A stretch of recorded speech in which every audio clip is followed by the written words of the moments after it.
News top 9ಗೆ ಸ್ವಾಗತ. ನಾನು ಸುಷ್ಮಾ. ಅದಲು ಬದಲು ಆಟದ ಮಧ್ಯೆ ವಿಶ್ವನಾಥ್ ಹೊಸ ಬಾಂಬ್. ಬಿಎಸ್ವೈ ನಾಯಕತ್ವ ವಿರುದ್ಧ ತಿರುಗಿ ಬಿದ್ದ ಬಹುತೇಕ ಶಾಸಕರು. ಸೋಮವಾರದ ಅನ್ಲಾಕ್ 2.0ನಲ್ಲಿ ಯಾವುದಕ್ಕೆಲ್ಲ ಅವಕಾಶ? ಮಹಾಮಳೆಗೆ ಮಲೆನಾಡು, ಉತ್ತರ ಕರ್ನಾಟಕ ತತ್ತರಿಸಿದ್ದು ಹೇಗೆ? ಇದೆಲ್ಲವನ್ನು ನೋಡೋಣ ಇವತ್ತಿನ ನ್ಯೂಸ್ ಟಾಪ್ 9ನಲ್ಲಿ. ಬಿಎಸ್ವೈ ವಿಜೇಂದ್ರ ವಿರುದ್ಧ ವಿಶ್ವನಾಥ್ ಆರೋಪಿಸಿದ್ದು ಏನು? ನಾನು ಪರಿಶುದ್ಧ ಬಿಜೆಪಿಯವನು ಅಂತ ಟಾಂಗ್ ಕೊಟ್ಟಿದ್ದು ಯಾರಿಗೆ? ಓಪನ್ ಟಾಕ್ ವಾರ್ನಲ್ಲಿ ವಿಶ್ವನಾಥ್ಗೆ ಯಾರೆಲ್ಲ ತಿರುಗೇಟು ನೀಡಿದ್ರು? ಇದೆಲ್ಲವನ್ನು ನೋಡೋಣ ಕುಟುಕಿದ ಹಕ್ಕಿ ನ್ಯೂಸ್ ಟಾಪ್ 9ನಲ್ಲಿ. ಬಿಜೆಪಿ ವಿಧಾನ ಪರಿಷತ್ ಸದಸ್ಯ ಎಚ್ ವಿಶ್ವನಾಥ್ ಮುಖ್ಯಮಂತ್ರಿ ಬಿಎಸ್ ಯಡಿಯೂರಪ್ಪ ವಿರುದ್ಧ ವಾಗ್ದಾಳಿ ಮುಂದುವರೆಸಿದ್ದಾರೆ. ನಿನ್ನೆ ಉಸ್ತುವಾರಿ ಅರುಣ್ ಸಿಂಗ್ ಎದುರು ಪ್ರಸ್ತಾಪಿಸಿದ ವಿಚಾರಗಳನ್ನು ಬಿಚ್ಚಿಟ್ಟಿರುವ ವಿಶ್ವನಾಥ್ ವಿಜಯೇಂದ್ರ ವಿರುದ್ಧವೂ ವಾಗ್ದಾಳಿ ನಡೆಸಿದ್ದಾರೆ. ಅಲ್ಲದೆ ತಮ್ಮ ವಿರುದ್ಧ ಮಾತನಾಡಿದ ಸಿಎಂ ಆಪ್ತರ ವಿರುದ್ಧವೂ ಗರಂ ಆಗಿದ್ರು.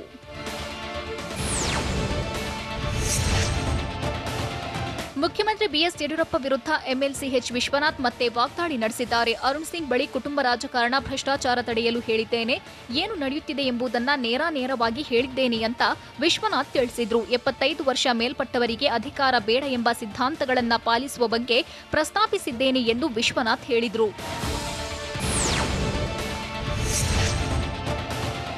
ನಿನ್ನೆ ಉಸ್ತುವಾರಿ ಅರುಣ್ ಸಿಂಗ್ ಭೇಟಿ ಬಳಿಕ ಮಾತನಾಡಿದ್ದ ಎಚ್ ವಿಶ್ವನಾಥ್ ಬಿಎಸ್ವೈ ಮೊದಲಿದ್ದ ಶಕ್ತಿ, ಸ್ಪಿರಿಟ್ ಈಗಿಲ್ಲ ಅಂತ ಹೇಳಿದ್ರು.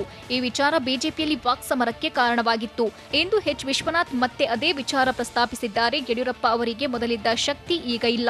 ಇದರಿಂದ ವಿಧಾನಸೌಧದ ಶಕ್ತಿಪೀಠ ಮುಸುಕಾಗ್ತಿದೆ. ನಾನು ಪಕ್ಷದ ಸಿದ್ಧಾಂತ, ಕಾರ್ಯಕ್ರಮಗಳ ಬಗ್ಗೆ ಮಾತಾಡಿಲ್ಲ. ಭ್ರಷ್ಟಾಚಾರ, ಕುಟುಂಬ ರಾಜಕಾರಣ ಬಗ್ಗೆ ಮಾತ್ರ ಹೇಳಿರುವೆ. ನಾನು ಪರಿಶುದ್ಧ ಬಿಜೆಪಿಯವನು ಅಂತ ಸುದ್ದಿಗೋಷ್ಠಿಯಲ್ಲಿ ಎಚ್ ವಿಶ್ವನಾಥ್ ತಿಳಿಸಿದ್ರು.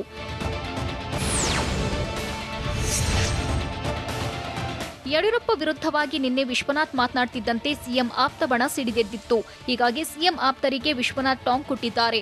ರೇಣುಕಾಚಾರ್ಯ ಹೈದರಾಬಾದ್ಗೆ ಹೋಗಿದ್ದು ಮರೆತಿದ್ದಾರೆ, ನರ್ಸ್ ಜಯಲಕ್ಷ್ಮಿ ಪ್ರಕರಣ ಮರೆತಿದ್ದಾರೆ ಎಂದು ವಿಶ್ವನಾಥ್ ತಿರುಗೇಟು ನೀಡಿದ್ರು. ಇನ್ನು ಹರತಾಳು ಹಾಲಪ್ಪ ಸ್ನೇಹಿತನ ಮನೆಗೆ ಊಟಕ್ಕೆ ಹೋಗಿದ್ದ, ಅಲ್ಲಿ ಸ್ನೇಹಿತನ ಪತ್ನಿ ಮೇಲೆಯೇ ಅತ್ಯಾಚಾರ ಮಾಡಿದ್ದ ಅಂತ ವಿಶ್ವನಾಥ್ ಆರೋಪಿಸಿದ್ರು.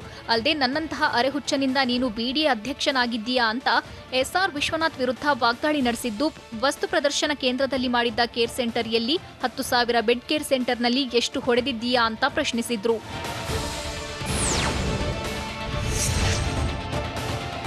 ಸಚಿವ ಈಶ್ವರಪ್ಪ ಪರ ಎಂಎಲ್ಸಿ ವಿಶ್ವನಾಥ್ ಬ್ಯಾಟ್ ಬೀಸಿದ್ದಾರೆ. ಈಶ್ವರಪ್ಪ ಒಬ್ರು ಮಾತ್ರ ಧೈರ್ಯ ಮಾಡಿ ದೂರು ಕೊಟ್ರು. ಬೇರೆ ಯಾವ ಸಚಿವರು ಸಹ ದೂರು ಕೊಡಲು ಹೋಗ್ತಿಲ್ಲ.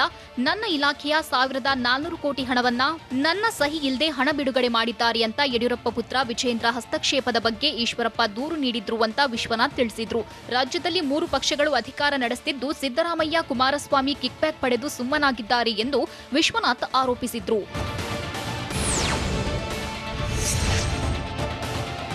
ರಾಜ್ಯದಲ್ಲಿ ನಾಯಕತ್ವ ಬದಲಾವಣೆ ಬಗ್ಗೆ ಬಿಸಿ ಚರ್ಚೆ ನಡೆಯುತ್ತಿದ್ದು, ಅರುಣ್ ಸಿಂಗ್ ಎದುರು ಬಹುತೇಕರು ನಾಯಕತ್ವ ಬದಲಾವಣೆ ಬೇಕೆಂದು ಹೇಳಿದ್ದಾರೆ ಅಂತ ವಿಶ್ವನಾಥ್ ತಿಳಿಸಿದ್ರು. 80% ಶಾಸಕರು ನಾಯಕತ್ವ ಬದಲಾವಣೆ ಕೇಳಿದ್ದಾರೆ. ಅರುಣ್ ಸಿಂಗ್ ಬಳಿ ಒಳಗೆ ಮಾತನಾಡಿರುವುದೇ ಬೇರೆ, ಹೊರಬಂದ ಬಳಿಕ ಹೇಳಿಕೆ ನೀಡೋದೇ ಬೇರೆ. ಎಲ್ಲರಿಗೂ ಎಲ್ಲವನ್ನು ಮಾತನಾಡಲು ಧೈರ್ಯ ಇಲ್ಲ ಎಂದು ವಿಶ್ವನಾಥ್ ತಿಳಿಸಿದ್ರು.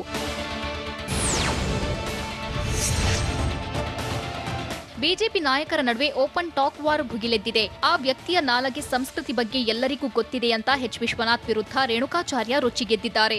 ಮಾಜಿ CM SM Krishna, Siddaramaiah, HDK, ಮಾಜಿ ಪ್ರಧಾನಿ ದೇವೇಗೌಡರ ಬಗ್ಗೆಯೂ ಮಾತನಾಡಿದ್ರು. ಈಗ ಸಿಎಂ ಬಿಎಸ್ವೈ ಬಿಜೆಪಿ ಬಗ್ಗೆ ಹಗುರವಾಗಿ ಮಾತನಾಡ್ತಿದ್ದಾರೆ. ವಿಶ್ವನಾಥ್ ಬಗ್ಗೆ ಮಾತನಾಡಿದ್ರೆ ನನ್ನ ಬಾಯಿ ಹೊಲಸಾಗುತ್ತೆ ಅಂತ ಎಚ್ ವಿಶ್ವನಾಥ್ ಆರೋಪಕ್ಕೆ ರೇಣುಕಾಚಾರ್ಯ ತಿರುಗೇಟು ನೀಡಿದ್ದಾರೆ. ಎಚ್ ವಿಶ್ವನಾಥ್ ವಿರುದ್ಧ ರೇಣುಕಾಚಾರ್ಯ ಆಡಿಯೋ ವಿಡಿಯೋ ಬಾಂಬ್ ಹಾಕಿದ್ದಾರೆ. ವಿಶ್ವನಾಥ್ರ ಆಡಿಯೋ ವಿಡಿಯೋ ಎಲ್ಲರಿಗೂ ಗೊತ್ತಿದೆ. ಆಡಿಯೋ ವಿಡಿಯೋ ಪ್ಲೇ ಆದ್ರೆ ಸಂಸ್ಕೃತಿ ತಿಳಿಯುತ್ತೆ ಅಂತ ರೇಣುಕಾಚಾರ್ಯ ತಿಳಿಸಿದ್ದಾರೆ. ನಾನು ಯಾವತ್ತೂ ಯಾರ ವಿರುದ್ಧವೂ ಹಗುರವಾಗಿ ಮಾತಾಡಿಲ್ಲ. ನಾನು ವ್ಯಕ್ತಿಗತವಾಗಿ ಯಾರ ಬಗ್ಗೆಯೂ ಮಾತನಾಡೋದಿಲ್ಲ ಎಂದು ಎಚ್ ವಿಶ್ವನಾಥ್ಗೆ ತಿರುಗೇಟು ಕೊಟ್ಟಿದ್ದಾರೆ. ಪರಿಷತ್ ಸದಸ್ಯ ಎಚ್ ವಿಶ್ವನಾಥ್ಗೆ ಶಾಸಕ ಹರತಾಳು ಹಾಲಪ್ಪ ವಾರ್ನಿಂಗ್ ನೀಡಿದ್ದಾರೆ. ನನ್ನ ವಿರುದ್ಧ ಎಚ್ ವಿಶ್ವನಾಥ್ ಮಾತನಾಡಿದ್ದು ಸರಿಯಲ್ಲ. ಇದೇ ರೀತಿ ಮಾತನಾಡಿದರೆ ಕೋರ್ಟ್ ಮೂಲಕ ಅವರಿಗೆ ನೋಟಿಸ್ ನೀಡಲಾಗುವುದು ಅಂತ ಟಿವಿ9ಗೆ ಬಿಜೆಪಿ ಶಾಸಕ ಹರತಾಳು ಹಾಲಪ್ಪ ತಿಳಿಸಿದ್ದಾರೆ. ಕೋರ್ಟ್ ದೇಗುಲ ಜನತಾ ನ್ಯಾಯಾಲಯದಲ್ಲಿ ಗೆದ್ದು ಬಂದ ನನ್ನ ವಿರುದ್ಧ ಆರೋಪಿಸಿದ್ದಾರೆ. ನನ್ನ ವಿರುದ್ಧ ಆರೋಪ ಮಾಡಿದ್ರೆ ನಾನು ಸುಮ್ಮನಿರಲ್ಲ ಎಂದು ಹಾಲಪ್ಪ ಹೇಳಿದ್ದಾರೆ. ಕೋರ್ ಕಮಿಟಿ ಸಭೆಯಲ್ಲಿ ಸಿಎಂ ಬದಲಾವಣೆ ಬಗ್ಗೆ ಚರ್ಚಿಸುತ್ತಾರಾ?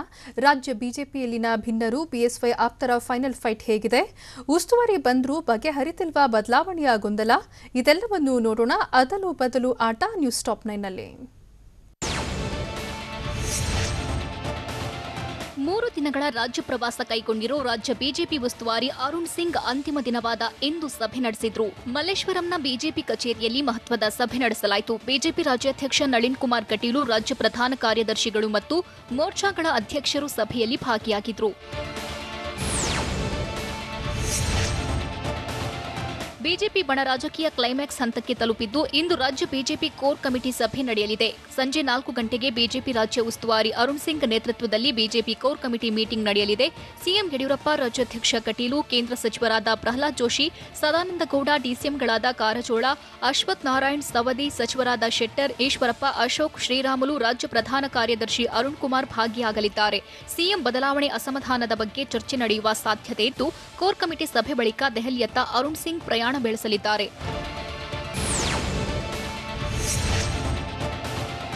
ರಾಜ್ಯ ಬಿಜೆಪಿಯಲ್ಲಿನ ಯಡಿಯೂರಪ್ಪ ವಿರೋಧಿಗಳು ಮತ್ತು ಆಪ್ತ ಬಣದ ನಡುವಿನ ಕಾದಾಟ ಅಂತಿಮ ಘಟ್ಟಕ್ಕೆ ತಲುಪಿದೆ. ರಾಜ್ಯ ಬಿಜೆಪಿ ಉಸ್ತುವಾರಿ ಅರುಣ್ ಸಿಂಗ್ ರಾಜ್ಯ ಪ್ರವಾಸ ಇಂದು ಅಂತ್ಯವಾಗ್ತಿದ್ದು, ಬಿಜೆಪಿಯಲ್ಲಿನ ಮುಸುಕಿನ ಗುದ್ದಾಟ ಇಂದಿಗೆ ಮುಗಿಯುತ್ತಾ ಅನ್ನೋ ಕುತೂಹಲ ಮೂಡಿಸಿದೆ.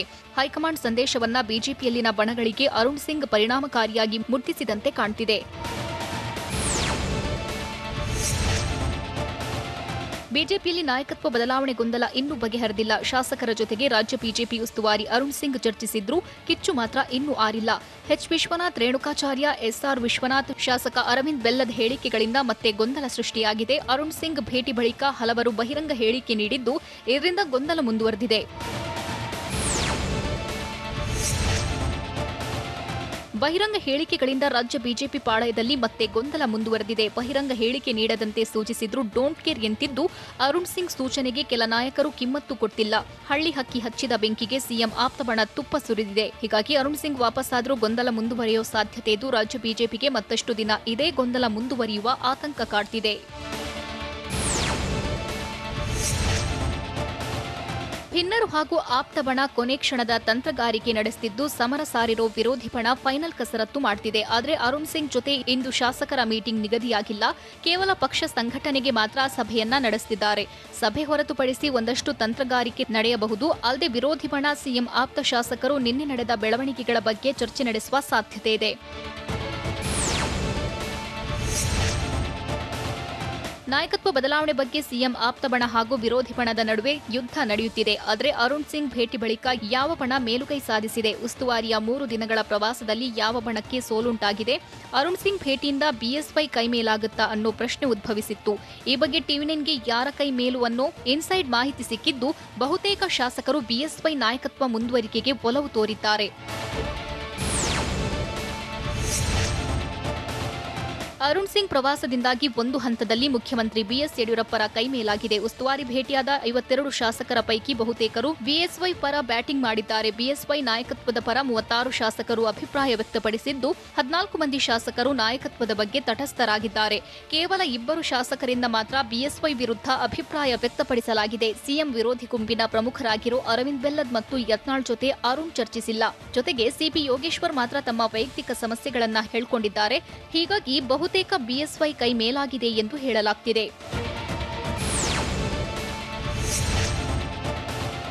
ನಾಯಕತ್ವ ವಿವಾದಕ್ಕೆ ಸೈಲೆಂಟ್ ಆಗಿಯೇ ತೆರೆ ಎಳೆಯಲು ಮುಂದಾಗಿರೋ ಅರುಣ್ ಸಿಂಗ್ ನಾಯಕತ್ವದ ಚರ್ಚೆ ಮಾಡಿಲ್ಲ ಅಂತ ಹೇಳುತ್ತಲೇ ಭಿನ್ನಮತಕ್ಕೆ ಮದ್ದೆರೆಯಲು ಯತ್ನಿಸಿದ್ದಾರೆ. ಆದರೆ ಸಿಎಂ ಬದಲಾವಣೆ ಜ್ವಾಲೆಗೆ ಇನ್ನೂ ಸ್ಪಷ್ಟ ಚಿತ್ರಣ ಸಿಕ್ಕಿಲ್ಲ. ಅರುಣ್ ಸಿಂಗ್ ಭೇಟಿ ಬಳಿಕವೂ ಬದಲಾವಣೆ ಬೆಂಕಿ ಆರಿಲ್ಲ. 2 ಬಣದಲ್ಲೂ ನಾಯಕತ್ವ ಬಗ್ಗೆ ಚರ್ಚೆ ಮಾಡಿದ್ದೀವಿ ಎಂದಿದ್ದಾರೆ. ಅಲ್ಲದೆ ಅರುಣ್ ಸಿಂಗ್ ಬಳಿ ಚರ್ಚೆ ಬಳಿಕವೂ ಬಹಿರಂಗ ಹೇಳಿಕೆ ನೀಡಿದ್ದಾರೆ. ಹೀಗಾಗಿ ನಾಯಕತ್ವ ಬದಲಾವಣೆ ವಿವಾದ ಮತ್ತಷ್ಟು ಭುಗಿಲೆದ್ದಿದೆ. ಬಣ ಬಡಿದಾಟದ ಮಧ್ಯೆ ಸಚಿವ ಸಂಪುಟ ಪುನಾರಚನೆಯಾಗುತ್ತಾ? ನಾಯಕರ ಬಹಿರಂಗ ಹೇಳಿಕೆಗಳಿಗೆ ಬಿಜೆಪಿ ಲಗಾಮು ಹಾಕಿದ್ದು ಯಾಕೆ? ರಾಜ್ಯಪಾಲರು ಸರ್ಕಾರವನ್ನ ವಜಾಗೊಳಿಸಿ ಅಂತ ಸಿದ್ದರಾಮಯ್ಯ ಒತ್ತಾಯಿಸಿದ್ದು ಯಾಕೆ? ಇದೆಲ್ಲವನ್ನು ನೋಡೋಣ ಬಿಜೆಪಿ ಕದನ ನ್ಯೂಸ್ ಟಾಪ್ 9ನಲ್ಲಿ. ನಾಯಕತ್ವ ಬದಲಾವಣೆ ಬಡಿದಾಟದ ಜೊತೆಯಲ್ಲೇ ಸಚಿವ ಸಂಪುಟ ಪುನರ್ರಚನೆಗೆ ಬಿಜೆಪಿ ಶಾಸಕರು ಒತ್ತಡ ಹಾಕಿದ್ದಾರೆ. ಉಸ್ತುವಾರಿ ಅರುಣ್ ಸಿಂಗ್ ಎದುರು ನಮಗೂ ಅವಕಾಶ ಕೊಡಿ ಎಂದು ಶಾಸಕರು ಹೇಳಿದ್ದಾರೆ. ಮಂತ್ರಿಗಿರಿಗೆ ತಿಪ್ಪಾರೆಡ್ಡಿ, ಎಸ್ ಪಾಟೀಲ್, ನಡಹಳ್ಳಿ ಬೇಡಿಕೆ ಇಟ್ಟಿದ್ದು ಸಮುದಾಯಕ್ಕೆ ಅವಕಾಶ ಕೊಡಿ ಅಂತ ಪೂರ್ಣಿಮಾ ಹೇಳಿದ್ದಾರೆ.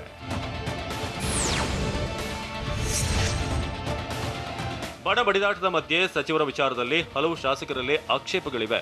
ಶಾಸಕರ ಕೆಲಸಗಳ ಬಗ್ಗೆ ನಿರ್ಲಕ್ಷ್ಯ ಅಂತ ಅಭಯ್ ಪಾಟೀಲ್ ಆರೋಪಿಸಿದ್ದಾರೆ.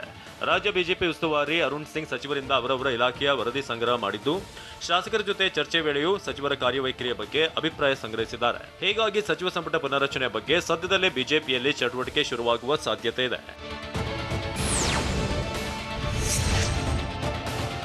ನಾಯಕತ್ವ ಬದಲಾವಣೆ ಬೆಂಕಿ ಮಧ್ಯೆ ಸಂಪುಟ ಪುನರ್ರಚನೆ ಆಗುತ್ತಾ ಅನ್ನೋ ಪ್ರಶ್ನೆ ಉದ್ಭವಿಸಿದೆ. ಸಂಪುಟದಲ್ಲಿ ಹಳಬರಿಗೆ ಕೊಟ್ಟು ಹೊಸಬರಿಗೆ ಚಾನ್ಸ್ ಕೊಡುವ ಸಾಧ್ಯತೆಗಳಿವೆ. ಅಲ್ಲದೆ ನಾನ್ ಪರ್ಫಾರ್ಮೆನ್ಸ್ ಸಚಿವರಿಗೆ ಹೈಕಮಾಂಡ್ ಶಾಕ್ ಕೊಡುತ್ತೆ ಎನ್ನಲಾಗಿದ್ದು, ಕೆಲ ಸಚಿವರನ್ನ ಕೈಬಿಟ್ಟು ಹೊಸಬರಿಗೆ ಅವಕಾಶ ಕೊಡಲಿದೆ. ಸಂಪುಟ ಪುನರ್ರಚನೆ ಬಗ್ಗೆ ವಿ ಸೋಮಣ್ಣ ಈಗಾಗಲೇ ಸುಳಿವು ನೀಡಿದ್ದು, ಇನ್ನೊಂದು ವಾರದಲ್ಲಿ ಮುನಿರತ್ನ ಸಚಿವರಾಗ್ತಾರೆ ಅಂತ ಸೋಮಣ್ಣ ಹೇಳಿದ್ದಾರೆ. ರಾಜ್ಯದಲ್ಲಿ ಮತ್ತೆ ಸಚಿವ ಸಂಪುಟ ಪುನರ್ರಚನೆ ಆಗುವುದು ಪಕ್ಕಾ ಅಂತ ಹೇಳಲಾಗ್ತಿದೆ. ಮುಂದಿನ ಎಲೆಕ್ಷನ್ ದೃಷ್ಟಿಯಿಂದ ಸಂಪುಟ ಪುನರ್ರಚನೆಗೆ ಚಿಂತನೆ ನಡೆಸಿದ್ದು, ಇವತ್ತಿನ ಕೋರ್ ಕಮಿಟಿ ಸಭೆಯಲ್ಲಿ ಚರ್ಚಿಸುವ ಸಾಧ್ಯತೆ ಇದೆ. ಕೆಲವರನ್ನ ಕೈಬಿಟ್ಟು ಪಕ್ಷ ಸಂಘಟನೆ ಜವಾಬ್ದಾರಿ ಕೊಡುವ ಸಾಧ್ಯತೆ ಇದ್ದು, ದೂರದ ಲೆಕ್ಕಾಚಾರ ಹಾಕಿ ಹೈಕಮಾಂಡ್ ನಿರ್ಧಾರ ಕೈಗೊಳ್ಳಲಿದೆ. ಅರುಣ್ ಸಿಂಗ್ ಭೇಟಿ ವೇಳೆ ಶಾಸಕರು ಸಂಪುಟ ಪುನರ್ರಚನೆ ಪ್ರಸ್ತಾಪ ಮಾಡಿದ್ದು, ಈಗಿರುವ ಸಚಿವ ಸಂಪುಟದಲ್ಲಿ ಪ್ರಾದೇಶಿಕ ಅಸಮಾನತೆ ಇದೆ ಅಂತ ಆರೋಪಿಸಿದ್ದಾರೆ.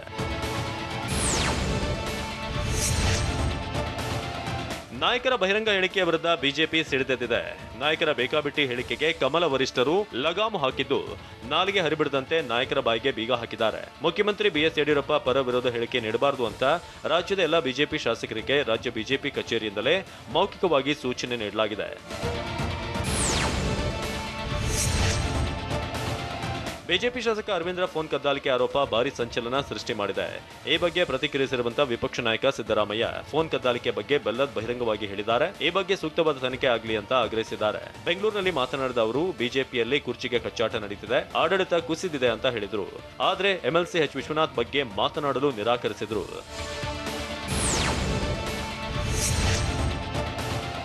ಅರವಿಂದ್ ಬೆಲ್ಲದ್ ಫೋನ್ ಕದ್ದಾಲಿಕೆ ಆರೋಪ ಪ್ರಕರಣ ಗಂಭೀರ ಸ್ವರೂಪ ಪಡೆಯುತ್ತಿದೆ. ಬೆಲ್ಲದ್ ಫೋನ್ ಕದ್ದಾಲಿಕೆ ಬಗ್ಗೆ ತನಿಖೆ ನಡೆಸಲು ಪೊಲೀಸ್ ಆಯುಕ್ತರಿಗೆ ಹೇಳಿದ್ದೇನೆ ಅಂತ ಬೆಂಗಳೂರಿನಲ್ಲಿ ಗೃಹ ಸಚಿವ ಬಸವರಾಜ ಬೊಮ್ಮಾಯಿ ಹೇಳಿದ್ದಾರೆ. ಸತ್ಯಾಸತ್ಯತೆ ತನಿಖೆ ನಡೆಸಿ ವರದಿ ನೀಡುವಂತೆ ಹೇಳಿದ್ದೇನೆ ಅಂತ ಬೊಮ್ಮಾಯಿ ತಿಳಿಸಿದರು.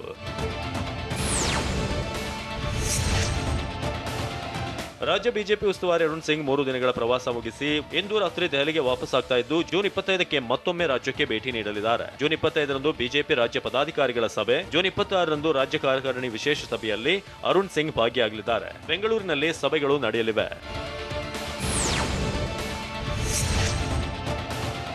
ರಾಜ್ಯಪಾಲರು ರಾಜ್ಯ ಸರ್ಕಾರ ವಜಾ ಮಾಡುವಂತೆ ವಿಪಕ್ಷ ನಾಯಕ ಸಿದ್ದರಾಮಯ್ಯ ಆಗ್ರಹಿಸಿದ್ದಾರೆ.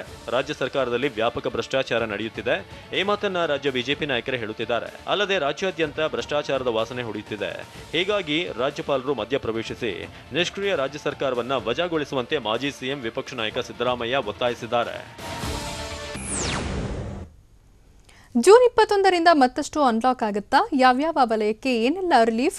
ಬಸ್ ಸಂಚಾರ, ಹೋಟೆಲ್, ಬಾರ್ಗಳಿಗೆ ಏನೆಲ್ಲ ಷರತ್ತು? ಇದೆಲ್ಲವನ್ನು ನೋಡೋಣ ಅನ್ಲಾಕ್ 2.0 ನ್ಯೂಸ್ ಟಾಪ್ 9ನಲ್ಲಿ. ಲಾಕ್ಡೌನ್ನಿಂದ ರಾಜ್ಯದಲ್ಲಿ ಕೊರೋನಾ ನಿಯಂತ್ರಣಕ್ಕೆ ಬಂದಿದ್ದು, ಸದ್ಯ ಅನ್ಲಾಕ್ ಮೊದಲ ಹಂತ ಜಾರಿಯಾಗಿದೆ. ಹೀಗಾಗಿ ಅನ್ಲಾಕ್ 2.0 ಬಗ್ಗೆ ಕುತೂಹಲ ಮೂಡಿದ್ದು, ಅನ್ಲಾಕ್ 2.0 ಬಗ್ಗೆ ಟಿವಿ9ಗೆ ಎಕ್ಸ್ಕ್ಲೂಸಿವ್ ಮಾಹಿತಿ ಸಿಕ್ಕಿದೆ. ರಾಜ್ಯದಲ್ಲಿ ಜೂನ್ 21ರಿಂದ 2ನೇ ಹಂತದ ಅನ್ಲಾಕ್ ಜಾರಿಯಾಗಲಿದ್ದು, ಬಹುತೇಕ ಎಲ್ಲವೂ ಓಪನ್ ಆಗಲಿದೆ. ಜೂನ್ 21ರಿಂದ ಅನ್ಲಾಕ್ 2.0 ಜಾರಿಯಾಗಲಿದ್ದು, ಹೋಟೆಲ್ನಲ್ಲೇ ಊಟ ಮಾಡಬಹುದಾಗಿದೆ. 2ನೇ ಹಂತದ ಅನ್ಲಾಕ್ನಲ್ಲಿ ಹೋಟೆಲ್ಗೆ ರಿಲೀಫ್ ಪಕ್ಕಾ ಆಗಿದ್ದು, ಹೋಟೆಲ್ನಲ್ಲೇ ಕೂತು ಊಟ ಮಾಡಲು ಅವಕಾಶ ನೀಡಲಿದ್ದಾರೆ. ಆದರೆ 50% ಗ್ರಾಹಕರಿಗೆ ಮಾತ್ರ ಅವಕಾಶ ಇರಲಿದ್ದು, ಕೋವಿಡ್ ನಿಯಮಗಳನ್ನು ಕಡ್ಡಾಯವಾಗಿ ಪಾಲಿಸಲೇಬೇಕು ಅಂತ ಆದೇಶಿಸಲಿದೆ. ಕೊನೆಗೂ ಮಾಲ್ಗಳ ಓಪನ್ಗೆ ರಾಜ್ಯ ಸರ್ಕಾರ ಅನುಮತಿ ನೀಡಲಿದೆ. ಜೂನ್ 21ರಿಂದ ಮಾಲ್ಗಳು ಓಪನ್ ಆಗಲಿದ್ದು, ಮಾಲ್ಗಳಿಗೆ ತೆರಳಿ ಖರೀದಿ ಮಾಡಬಹುದಾಗಿದೆ. ಜೂನ್ 21ರಿಂದ ಬೆಂಗಳೂರಲ್ಲಿ ಮಾಲ್ಗಳು ಓಪನ್ ಆಗಲಿದ್ದು, ಮಾಲ್ಗಳಲ್ಲಿ ಕೋವಿಡ್ ನಿಯಮ ಪಾಲನೆ ಕಡ್ಡಾಯವಾಗಿರಲಿದೆ.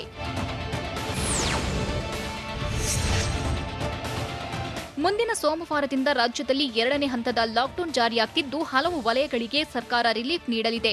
ಸಾರಿಗೆ ಸಿಬ್ಬಂದಿ ಮುಷ್ಕರ ಹಾಗೂ ಲಾಕ್ಡೌನ್ನಿಂದ ನಿಂತಲ್ಲೇ ನಿಂತಿರೋ ಬಸ್ಗಳು ಕೊನೆಗೂ ಸಂಚಾರ ಆರಂಭಿಸಲಿವೆ. ಜೂನ್ 21ರಿಂದ ರಾಜ್ಯದಲ್ಲಿ ಬಸ್ ಸಂಚಾರ ಆರಂಭವಾಗೋ ಸಾಧ್ಯತೆ ಇದ್ದು, 50% ಪ್ರಯಾಣಿಕರೊಂದಿಗೆ ಬಸ್ ಸಂಚಾರ ಮಾಡಲಿದೆ. ಅಲ್ಲದೆ ಖಾಸಗಿ ಬಸ್ಗಳ ಸಂಚಾರವೂ ಆರಂಭವಾಗಲಿದೆ.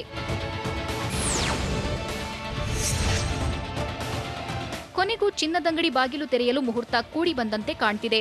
ಅನ್ಲಾಕ್ 2.0ನಲ್ಲಿ ಜ್ಯುವೆಲರಿ ಶಾಪ್ ಬಾಗಿಲು ತೆರೆಯಲು ಅನುಮತಿ ನೀಡೋದು ಪಕ್ಕಾ ಅಂತ ಹೇಳಲಾಗ್ತಿದೆ. ಬೆಂಗಳೂರು ಸೇರಿದಂತೆ ರಾಜ್ಯದ ಹಲವೆಡೆ ಜೂನ್ 21ರಿಂದ ಚಿನ್ನಾಭರಣ ಖರೀದಿಸಬಹುದಾಗಿದೆ. ಆದರೆ ಚಿನ್ನದಂಗಡಿಗಳಲ್ಲಿ ಕೋವಿಡ್ ರೂಲ್ಸ್ ಪಾಲನೆ ಕಡ್ಡಾಯವಾಗಿರಲಿದೆ.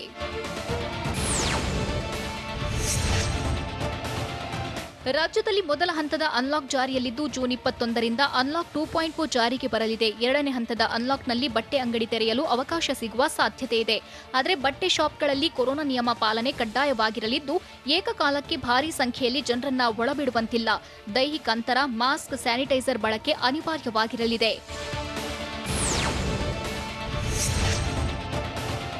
ಅನ್ಲಾಕ್ 2.0ನಲ್ಲಿ ಮದುವೆಗಳಿಗೆ ಮತ್ತಷ್ಟು ವಿನಾಯಿತಿ ಸಿಗುವ ನಿರೀಕ್ಷೆ ಇದೆ. ಮದುವೆ ಸಮಾರಂಭಕ್ಕೆ 50 ಜನ ಭಾಗಿಯಾಗಲು ಸರ್ಕಾರ ಅವಕಾಶ ನೀಡುತ್ತದೆ ಅಂತ ಹೇಳಲಾಗ್ತಿದೆ. ಸದ್ಯ ಮದುವೆಗಳಿಗೆ 40 ಜನ ಭಾಗಿಯಾಗಲು ಅವಕಾಶ ಇದೆ. ಹೀಗಾಗಿ ಅನ್ಲಾಕ್ 2.0ನಲ್ಲೂ ಮದುವೆಗಳಿಗೆ ಷರತ್ತಿನ ಅನುಮತಿ ನೀಡಲಿದ್ದು ಹೆಚ್ಚು ಜನ ಸೇರದಂತೆ ನಿರ್ಬಂಧ ವಿಧಿಸಲಿದೆ.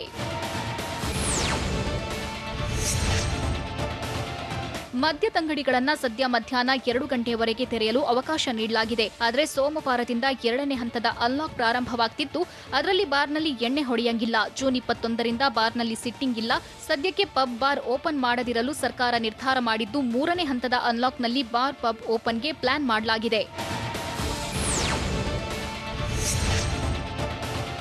ಅನ್ಲಾಕ್ 2.0ನಲ್ಲಿ ವಾಣಿಜ್ಯ ಮಳಿಗೆಗೂ ರಿಲೀಫ್ ಸಿಗಲಿದೆ. ವಾಣಿಜ್ಯ ಮಳಿಗೆಗಳನ್ನು ಓಪನ್ ಮಾಡಲು ಅನುಮತಿ ನೀಡಲಿದ್ದು ದಿನದಲ್ಲಿ 8 ಗಂಟೆ ವಹಿವಾಟು ಮಾಡುವುದಕ್ಕೆ ಅವಕಾಶ ಸಿಗೋ ಸಾಧ್ಯತೆ ಇದೆ. ಅಲ್ಲದೆ ಜೂನ್ 21ರಿಂದ ಹಲವು ವಲಯಗಳು ಓಪನ್ ಆಗಲಿದ್ದು ದಿನದ 8 ಗಂಟೆ ಮಾತ್ರ ಕಾರ್ಯನಿರ್ವಹಣೆಗೆ ಅವಕಾಶ ನೀಡಲಿದ್ದಾರೆ. ಸದ್ಯಕ್ಕೆ ಇಡೀ ದಿನ ಕಾರ್ಯನಿರ್ವಹಿಸೋಕೆ ಅನುಮತಿ ಇಲ್ಲ.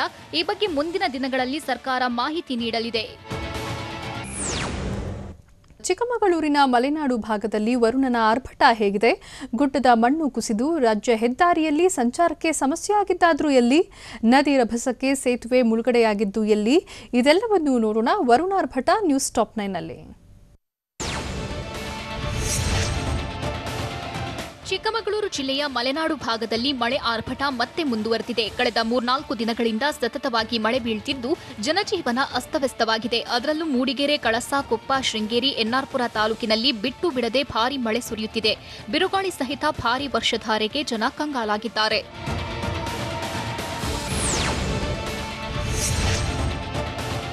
ಕೊಪ್ಪಳ ತಾಲೂಕಿನ ಗುಡ್ಡೆತೋಟ ಸಮೀಪ ನಿರಂತರ ಮಳೆಗೆ ಗುಡ್ಡದ ಮಣ್ಣು ಕುಸಿದು ರಾಜ್ಯ ಹೆದ್ದಾರಿ ಮೇಲೆ ಬಿದ್ದಿದ್ದು ಸಂಚಾರಕ್ಕೆ ಸ್ವಲ್ಪ ಮಟ್ಟಿಗೆ ಸಮಸ್ಯೆಯಾಗಿತ್ತು. ಇನ್ನು ಸತತ ಮಳೆಗೆ ತುಂಗಾ, ಭದ್ರಾ, ಹೇಮಾವತಿ ನದಿಗಳು ಉಕ್ಕಿ ಹರಿಯುತ್ತಿದ್ದು ಕಳಸದ ಹೆಬ್ಬಾಳೆ ಸೇತುವೆ ಮುಳುಗೋ ಹಂತ ತಲುಪಿದೆ. ಸೇತುವೆ ಮುಳುಗಿದ್ರೆ ಕಳಸಾ ಹೊರನಾಡಿನ ಸಂಪರ್ಕ ಬಂದಾಗುವ ಎಲ್ಲ ಸಾಧ್ಯತೆ ಇದೆ.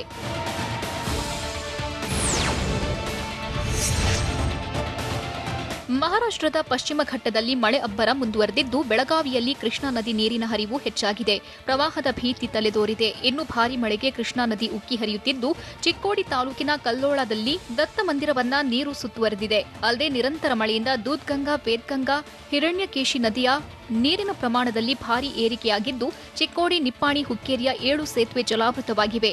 14 ಗ್ರಾಮಗಳಿಗೆ ಸಂಪರ್ಕ ಕಲ್ಪಿಸೋ ಸೇತುವೆಗಳು ಮುಳುಗಿದ್ರಿಂದ ಜನಸಂಚಾರ ಅಸ್ತವ್ಯಸ್ತವಾಗಿದೆ.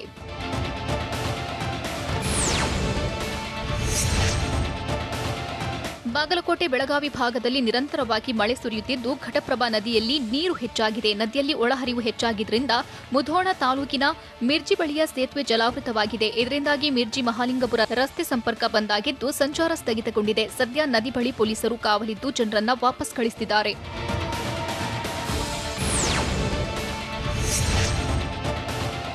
ಕೊಡಗು ಜಿಲ್ಲೆಯಲ್ಲಿ ವರುಣನ ಆರ್ಭಟ ಮುಂದುವರೆದಿದೆ. ಅದರಲ್ಲೂ ವಿರಾಜಪೇಟೆ ತಾಲೂಕಿನ ಗೋಣಿಕೊಪ್ಪದಲ್ಲಿ ಭಾರೀ ಮಳೆ ಬೀಳುತ್ತಿದ್ದು 35ಕ್ಕೂ ಹೆಚ್ಚು ಮರಗಳು ಧರೆಗೆ ಉರುಳಿವೆ. ಮರಬಿದ್ದ ಪರಿಣಾಮದಿಂದಾಗಿ 50ಕ್ಕೂ ಹೆಚ್ಚು ವಿದ್ಯುತ್ ಕಂಬಗಳಿಗೆ ಹಾನಿಯಾಗಿದ್ದು ಸ್ಥಳೀಯರು ವಿದ್ಯುತ್ ಇಲ್ಲದೆ ಕಂಗಾಲಾಗಿದ್ದಾರೆ. ಸದ್ಯ ಸೆಸ್ಕ್ ಸಿಬ್ಬಂದಿ ವಿದ್ಯುತ್ ಕಂಬಗಳನ್ನು ಮರುಸ್ಥಾಪಿಸಲು ಹರಸಾಹಸ ಪಡುತ್ತಿದ್ದಾರೆ.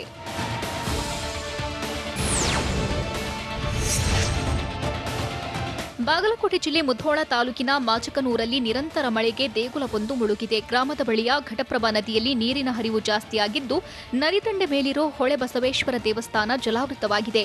ದೇವಾಲಯ ನೀರಲ್ಲಿ ಮುಳುಗಿದ್ರಿಂದ ಭಕ್ತರ ಪ್ರವೇಶಕ್ಕೆ ಬ್ರೇಕ್ ಹಾಕಲಾಗಿದೆ. ಸದ್ಯ ದೇಗುಲದ ಒಳಗೆ 5 ಅಡಿಗೂ ಹೆಚ್ಚು ನೀರು ನಿಂತಿದೆ.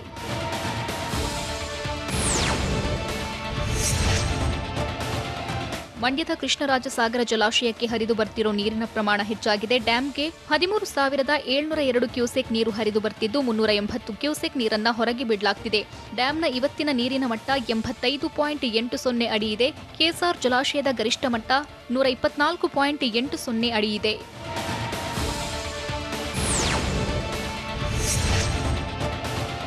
ವಿಜಯಪುರ ಜಿಲ್ಲೆ ನಿಡಗುಂದಿ ತಾಲೂಕಿನಲ್ಲಿರೋ ಆಲಮಟ್ಟಿ ಡ್ಯಾಂಗೂ ಮಳೆ ನೀರು ಹರಿದು ಬರ್ತಿದ್ದು ಒಳಹರಿವಿನ ಪ್ರಮಾಣ ಜಾಸ್ತಿಯಾಗಿದೆ. ಸದ್ಯ ಜಲಾಶಯಕ್ಕೆ 76,666 ಕ್ಯೂಸೆಕ್ ನೀರು ಹರಿದು ಬರ್ತಿದ್ದು ಹೊರಹರಿವನ್ನ ಬಂದ್ ಮಾಡಲಾಗಿದೆ. ಡ್ಯಾಂನ ಇಂದಿನ ನೀರಿನ ಮಟ್ಟ 509.60 ಮೀಟರ್ ಇದ್ದು ಗರಿಷ್ಠ 519.60 ಮೀಟರ್ ಇದೆ.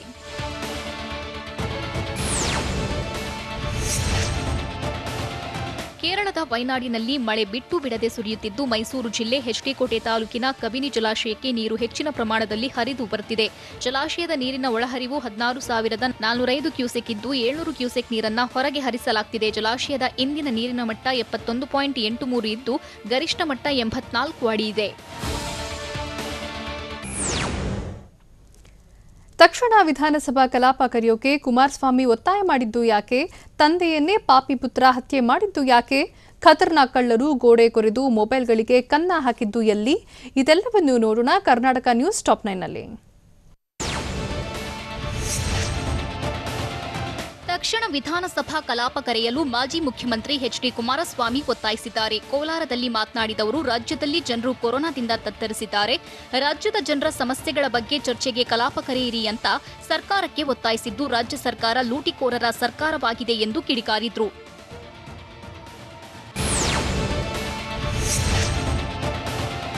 ದಾವಣಗೆರೆ ಜಿಲ್ಲೆ ಹೊನ್ನಾಳಿ ತಾಲೂಕಿನ ಅರಬಘಟ್ಟ ಬಳಿ ಗೂಡ್ಸ್ ವಾಹನವೊಂದು ಪಲ್ಟಿ ಹೊಡೆದು 4 ಜನ ಗಾಯಗೊಂಡಿದ್ದಾರೆ. ನಿಯಂತ್ರಣ ತಪ್ಪಿ ಅಪಘಾತ ಸಂಭವಿಸಿದ್ದು ಚಾಲಕ ಸೇರಿ ಗಾಯಗೊಂಡ 4ರನ್ನ ಆಸ್ಪತ್ರೆಗೆ ಸೇರಿಸಲಾಗಿದೆ. ಹರಿಹರ ತಾಲೂಕಿನ ಮಲೆಬೆನ್ನೂರಿನಿಂದ ತರಕಾರಿ ತರಲು ಹೊನ್ನಾಳಿ ಕಡೆಗೆ ತೆರಳುತ್ತಿದ್ದಾಗ ವಾಹನ ಮಗುಚಿದ್ದು ಈ ಬಗ್ಗೆ ಹೊನ್ನಾಳಿ ಠಾಣೆಯಲ್ಲಿ ಕೇಸ್ ದಾಖಲಾಗಿದೆ.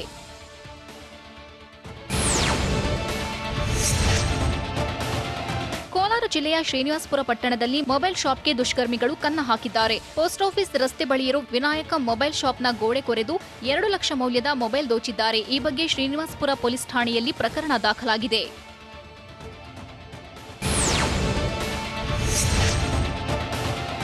ಮೈಸೂರು ಜಿಲ್ಲೆ ಟಿ ನರಸೀಪುರ ತಾಲೂಕಿನ ಅಕ್ಕೂರಲ್ಲಿ ಲಾಕ್ಡೌನ್ ಮಧ್ಯೆ ಭೂಪನೊಬ್ಬ 3ನೇ ಮದುವೆಯಾಗಿದ್ದಾನೆ. ಗ್ರಾಮದ ರಾಜೇಶ್ ಎಂಬಾತ 7 ವರ್ಷದಲ್ಲಿ 3 ಮದುವೆಯಾಗಿದ್ದು ಮೊದಲ ಪತ್ನಿ ಚಾಮರಾಜನಗರ ಮಹಿಳಾ ಠಾಣೆಯಲ್ಲಿ ದೂರು ದಾಖಲಿಸಿದ್ದಾಳೆ. 2ನೇ ಪತಿ ರಾಜೇಶ್ನಿಂದ ದೂರವಿದ್ದಾಳೆ. ಸದ್ಯ 3ನೇ ಪತ್ನಿ ಜೊತೆ ರಾಜೇಶ್ ಸಂಸಾರ ನಡೆಸುತ್ತಿದ್ದಾನೆ.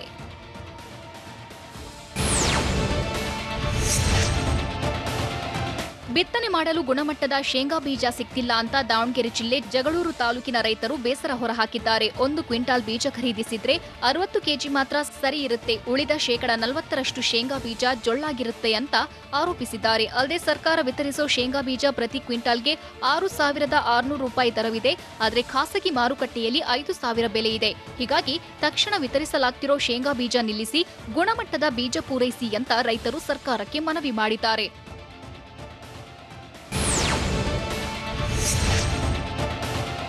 ಬಾಗಲಕೋಟೆ ನಗರದ ವಿದ್ಯಾಗಿರಿಯಲ್ಲಿ ಕಾಂಗ್ರೆಸ್ ಕಾರ್ಯಕರ್ತರು ಪ್ರತಿಭಟನೆ ನಡೆಸಿದ್ದಾರೆ. ಪೆಟ್ರೋಲ್ ಡೀಸೆಲ್ ಬೆಲೆ ಏರಿಕೆಯಾಗ್ತಿರೋದನ್ನ ಖಂಡಿಸಿದ್ದಾರೆ. ಕಾಂಗ್ರೆಸ್ ಜಿಲ್ಲಾಧ್ಯಕ್ಷರ ನೇತೃತ್ವದಲ್ಲಿ ನಡೆದ ಪ್ರತಿಭಟನೆಯಲ್ಲಿ ಕೇಂದ್ರದ ವಿರುದ್ಧ ಕಾರ್ಯಕರ್ತರು ಧಿಕ್ಕಾರ ಕೂಗಿದ್ದಾರೆ. ಧರಣಿಯಲ್ಲಿ ಮಾಜಿ ಸಚಿವ ಎಚ್.ವೈ. ಮೇಟಿ ಸೇರಿ ಇತರ ಮುಖಂಡರು ಭಾಗಿಯಾಗಿದ್ದರು.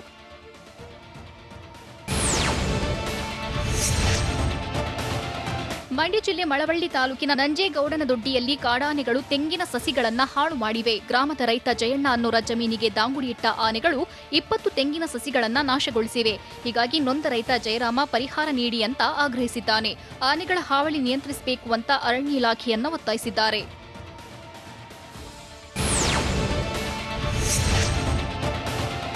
ಬೆಳಗಾವಿ ಜಿಲ್ಲೆ ಗೋಕಾಕ್ ತಾಲೂಕಿನ ಗೋಕಾಕ್ ಫಾಲ್ಸ್ ಮೈದುಂಬಿ ಹರಿಯುತ್ತಿದೆ. ಪಶ್ಚಿಮ ಘಟ್ಟ ಪ್ರದೇಶದಲ್ಲಿ ಭಾರಿ ಮಳೆ ಬೀಳುತ್ತಿದ್ದು ಗೋಕಾಕ್ ಫಾಲ್ಸ್ ಸೇರ್ತಿದೆ. ಇದರಿಂದಾಗಿ ಫಾಲ್ಸ್ ಭೋರ್ಗರೆಯುತ್ತಿದ್ದು ದೃಶ್ಯ ನಯನ ಮನೋಹರವಾಗಿದೆ. ಫಾಲ್ಸ್ ಪ್ರವಾಸಿಗರನ್ನ ಕೈಬೀಸಿ ಕರೆಯುತ್ತಿದೆ. ಇದು ಇವತ್ತಿನ ನ್ಯೂಸ್ ಟಾಪ್ 9. ನಿರಂತರ ಸುದ್ದಿಗಾಗಿ ನೋಡ್ತಾ ಇರಿ ಟಿವಿ 9.